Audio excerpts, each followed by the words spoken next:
La cabane à sucre, c'est une tradition au Québec le printemps, mais cette année, dans le contexte de la pandémie, ce sont les érablières du Québec qui se rendent directement chez vous grâce à l'initiative Ma cabane à la maison, à laquelle participent deux entreprises de l'île d'Orléans, soit le Relais des Pins et la sucrerie Blouin.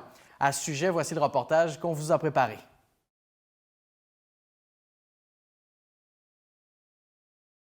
Anne, explique-moi pourquoi vous avez décidé d'embarquer dans le beau projet de Ma cabane à la maison. On trouvait important de faire perdurer les traditions. Et avec le regroupement, on avait une force, une puissance pour aller aider et rechercher notre clientèle qui pouvait sauver, en fait, notre entreprise parce on était très serrés, on était fermés depuis un an, donc on avait vraiment besoin d'un coup de pouce tous ensemble. Comment ça se passe? Là, êtes-vous encouragé par le déroulement de cette initiative-là, justement? Ah oui, parce que, en fait, le lancement officiel a été fait le 22 février, pas du tout dans le temps des sucres, mais les gens ont embarqué là, tout de suite là, dans le projet. Là, ça a commandé. Puis on était au début mars, puis on dit, mon Dieu, c'est même pas, ça n'a même pas coulé, puis on avait déjà beaucoup de commandes. Oui, comment vous vivez ça? Décrivez-moi justement l'expérience. Là. Est-ce que c'est intense? La logistique est bien différente. Puis c'est sûr que c'est les fins de semaine que les gens commandent le plus, mais c'est vrai que, étant donné qu'on est associé avec le projet Inclus Métro pour la cueillette, donc la logistique des boîtes qui doivent être tout congelées, les produits au maximum congelés pour conserver notre ligne de froid, c'est un gros défi qu'on s'est mis puis qu'on s'est promis de relever avec succès. Parlez-moi des produits.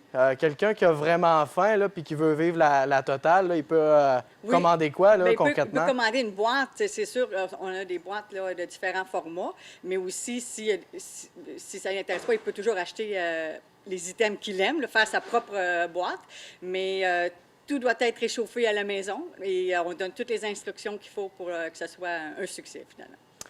On vous connaît bien sur l'île d'Orléans, mais est-ce que vous desservez quand même un large territoire avec cette plateforme-là?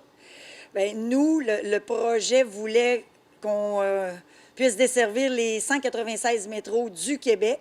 Donc, moi, je desserre, je me rends jusqu'à Laurier Station et Sainte-Croix-de-Lobinière pour faire profiter, découvrir notre cuisine, et certaines autres érablières du côté sud viennent ici du côté de Beauport pour justement essayer d'élargir les propositions.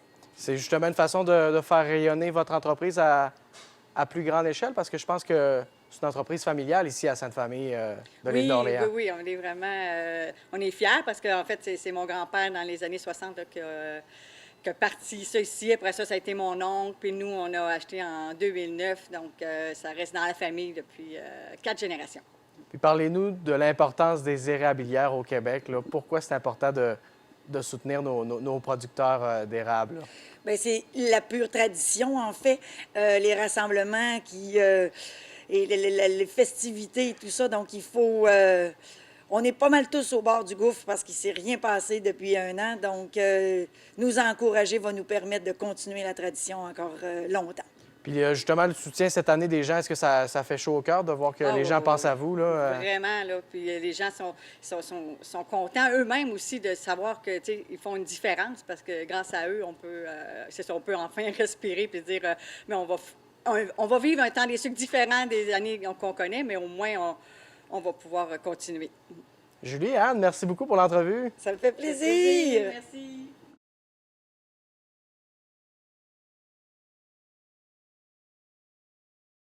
Parle-moi de la logistique. Est-ce que c'est du sport, là, coordonner tout ça?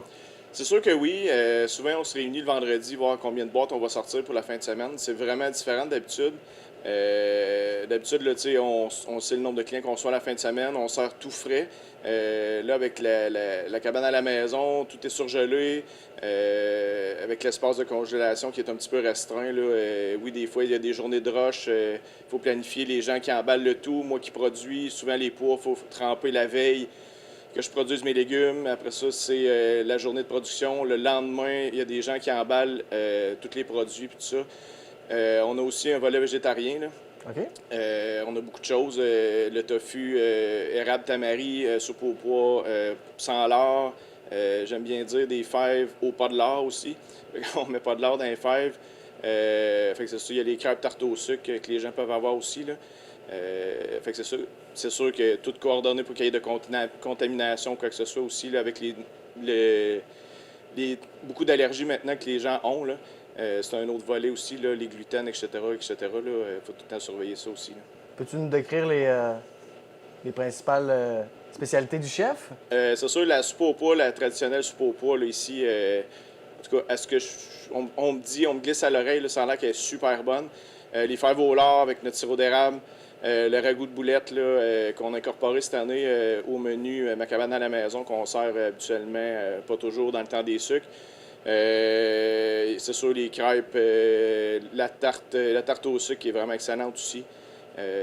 Ça compose un petit peu le menu. C'est sûr, il y a d'autres choses à côté. Notre jambon dans le sirop. Puis là, je vais faire une nouveauté qui va sortir sur notre boutique en ligne vendredi. Ça va être un pudding aux crêpes, canneberge, sirop d'érable. S'inspirant du traditionnel pudding au pain, là. Mais avec nos crêpes de cabane à sucre ici, là, puis notre sirop aussi, là. Fait qu'on peut vraiment dire qu'ici, au Relais des Pins, on est au royaume des becs sucrés.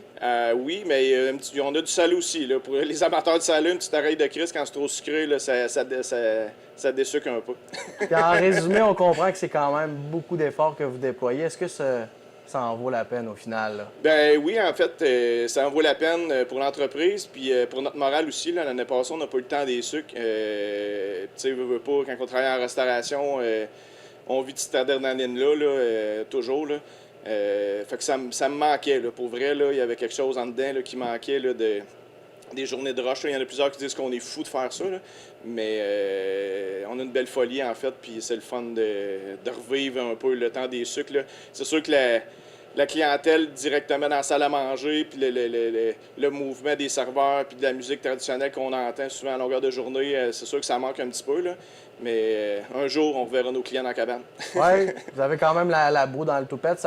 Oh oui, ça fonctionne bien. Êtes-vous reconnaissant justement du support là, des gens au Québec? Oh oui, c'est sûr, bien sûr que oui. Puis les gens nous le disent, des clients, des fidèles clients là, qui téléphonent, c'est pas moi qui réponds, mais ils me transmettent les messages. Là. La clientèle est vraiment contente là, de pouvoir faire un temps des sucres à la maison, là, puis avec notre feuille explicative, puis notre menu. On a eu beaucoup de commentaires là, que les gens étaient vraiment contents de pouvoir avoir un temps des sucres. Là, différent cette année, mais d'avoir un temps des sucres.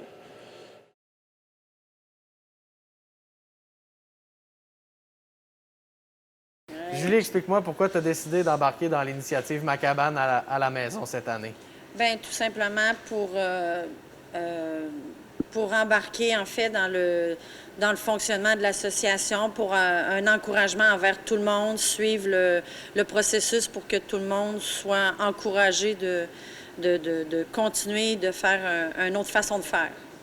Puis est-ce que ça demande quand même une charge de travail considérable? Bien, ça demande beaucoup de travail, mais je vous dirais que c'est différent. C'est vraiment différent que de recevoir et de servir aux tables. C'est vraiment une chose vraiment différente. Là. La manipulation des boîtes, les petits contenants, le congelé, le frais pour les gens qui en veulent, c'est différent. Parlez-nous des produits vedettes de la sucrerie Blouin. Qu'est-ce qui sort beaucoup ici? Là? Bien, c'est sûr que nous, ça a toujours été le ragoût de boulette. Alors, c'est sûr qu'il n'y a pas de boîte qui part sans ragoût. Très, très rare que la boîte n'aura pas de ragoût de boulette. Et les produits d'érable fait maison, c'est sûr que c'est un gros winner, comme on dit. Puis le déroulement de ce projet-là, est-ce que ça vous encourage? Ça se passe bien jusqu'à présent? Ça se passe bien, oui. C'est sûr qu'il y a toujours des petites embûches à travers les choses, mais c'est un peu la même chose quand on reçoit ici. On a toujours des imprévus, mais tout en majorité va bien. Là. Ouais, le rapport avec les livraisons à domicile, avec les métros, tout se coordonne bien. Puis le soutien des gens aussi, est-ce que ça vous fait chaud au cœur de voir que les gens pensent à vous là, pour le temps des oui. sucres? Bien ça, l'année passée, nous ici, on l'a vu énormément là, Ressenti. quand on a eu une détresse parce que toute notre nourriture était prête puis ils nous ont fermé les portes. On a vu qu'on était... la cabane à sucre est dans le cœur des Québécois. Ça, je l'ai dit l'an passé, je l'ai dit aujourd'hui, mais c'est ça. Oui, les gens sont en arrière de nous. On est important au printemps pour le Québécois, alors la livraison se fait bien. Puis je le vois derrière nous, vous semblez prête aussi à recevoir à nouveau la clientèle ici à Saint-Jean? Oui, on l'essaie. C'est sûr qu'on on a une capacité de 280. On a diminué à 40 avec quand même là, des distances là, correctes avec des plexiglas pour séparer les familles, les adresses. Pareil à l'extérieur pour la tire sur neige.